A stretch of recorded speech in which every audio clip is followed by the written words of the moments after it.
কি রে পচা, কালকে তো তুই বেঁচে গেলি, টাইম হয়ে গিয়েছিল বলে। তুই যে স্যারকে বললি পরের দিন মেলার রচনা শোনাবো, তুই বলতে পারবি তো?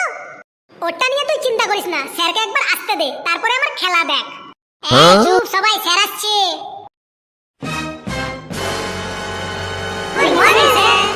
মর্নিং মর্নিং, সবাই বস। কি রে পচা, তুই পড়া করে এসেছিস তো? হ্যাঁ স্যার, আমি একদম পড়া করে এসেছি, বাংলাতে পড়া করে এসেছি, বাংলা বই, আপনি যেখান থেকে খুশি ধরুন। কালকে তুই মেলা ঘুরতে গিয়েছিলিস তাই তো?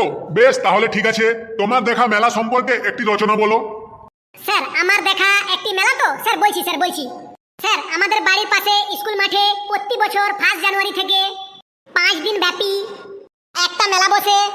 সেখানে আমাদের গ্রাম সহ আশেপাশের 4-5টা গ্রামের লোকজন রং বেরঙের ড্রেস পরে গায়ে সেন্ট মেরে আসে। আমিও প্রতিদিন মেলাতে যাই।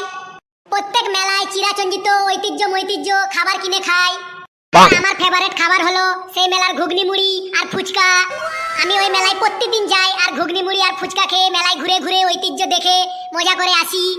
আর মেলাতে যখন ওই নাগরদোলা আর ব্রেক ডান্সের সামনে গিয়ে দাঁড়াই, তখন দেখি অনেকেই ওই নাগরদোলায় আর ব্রেক ডান্সে ওঠে। ওই নাগরদোলা আর ওই ব্রেক ডান্সে ওঠার পর পাশে বসা বন্ধু বান্ধব আর বান্ধবীকে জড়িয়ে ধরে বলে, জোরে জোরে চালাও, জোরে জোরে চালাও, ও দাদা ও কাকু আরো জোরে ঘুরাও, আরো জোরে ঘুরাও। ওই নাগরদোলার উপর থেকে কেউ বলছে, ও কাকু আমার মাথা ঘুরছে, আমাকে বমি লাগছে, আমাকে নামিয়ে দাও, আমি আর ঘুরবো না। তখন যে ওই নাগরদোলা চালায় মানে সেই কাকুটা কনফিউজ হয়ে যায়, আরে জোরে জোরে ঘুরাবো না থামাবো, ওকে নামাবো। তখন কাকুরটা পুরো কনফিউজে পড়ে যায়। সত্যি কি এদের মাথা ঘুরছে? যদি মাথা ঘুরছে তারা এত হাসছে কেন? তখন সেই কাকুরটা এটা ভেবে আর তাদেরকে নামাই না। আবার অনেক মেলাতে দেখি একটা বড় কাঠের ধানের গলার মতো থাকে, আর তার সামনে একজন দাঁড়িয়ে সবাইকে চিৎকার করে বলে, মাস্টার সবাইকে টিকিট দাও, টিকিট দাও, টিকিট দাও। চালু হলো, শুরু হলো মরণ কুয়া। এই মরণ কুয়া চালু হয়ে গেল, সবাই তাড়াতাড়ি আসুন, ও দাদারা ও বোনেরা তাড়াতাড়ি আসুন, তাড়াতাড়ি আসুন। এই চালু হয়ে গেল মরণ কুয়া, এই চালু হয়ে গেল মরণ কুয়া। টিকিট মাত্র 50 টাকা, 50 টাকা। সবাইকে টিকিট দাও মাস্টার। চালু হয়ে গেল মরণ কুয়া, এই মাত্র টিকিট 50 টাকা। চালু হয়ে গেল মরণ কুয়া, মরণ কুয়া, এইরকম করে বলে। আর তখন আমি সেই মরণ কুয়া 50 টাকার টিকিট কেটে সে সিঁড়ি বেয়ে ধানের গলার উপরে উঠলাম। ও মা, যে দেখি সেই ধানের গলার ভিতরে দুটি মোটরসাইকেল আর একটি মারুতি গাড়ি সেই ধানের গলার ভিতরে ঘুরছে, আর সবাই তাদেরকে টাকা দিচ্ছে। এটাই হলো মরণ কুয়া।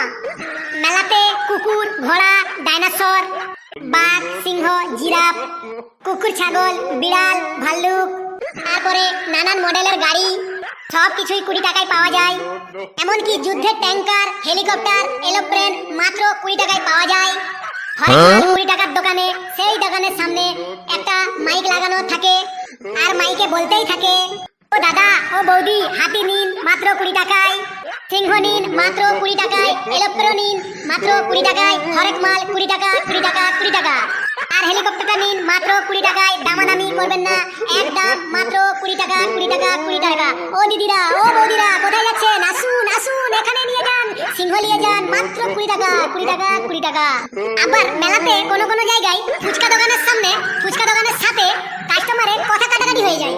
ফুচকা বলে 12টা ফুচকা দিয়েছি, আর কাস্টমার বলে 10টা ফুচকা দিয়েছো। এই নিয়ে বিক্ষিপ্ত ভাবে ততক্ষণ কথা কাটাকাটি হয়। মেলা থেকে 10-12টা ছেলে যখন দল বেঁধে বাড়ি ফিরে, তখন একসাথে প পা করে রাস্তা দিয়ে বাঁশি বাজাতে বাজাতে বাড়ি ফিরে। অনেকে আবার বেলুন হাতে নিয়ে বেলুন কিনে হাতে করে বাড়ি ফিরে। আরো কারো বেলুন আবার রাস্তাতে ফাটাস করে ফেটে যায়।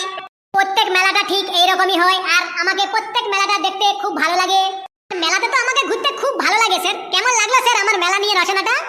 বাপ রে বাপ, তোকে আর মেলা নিয়ে রচনা বলতে হবে না। তুই থাম থাম, তুই বস বাবা, তুই বস। এই তোরা সকলে বস, আমি এখন আসি। তো বন্ধুরা, আপনাদের এই মেলা নিয়ে রচনাটা কেমন লাগছে তা কমেন্ট বক্সে অবশ্যই জানাবেন। আর চ্যানেলে যদি নতুন থাকেন অবশ্যই শেয়ার করে সাবস্ক্রাইব বাটনটা ক্লিক করে দেবেন, যাতে এইরকম নতুন নতুন মজার হাসির ভিডিও তাড়াতাড়ি আপনাদের কাছে পৌঁছাতে পারে। যত হাসবেন তত মন ভালো থাকবে। হাসতে থাকুন, সুস্থ থাকুন। ধন্যবাদ।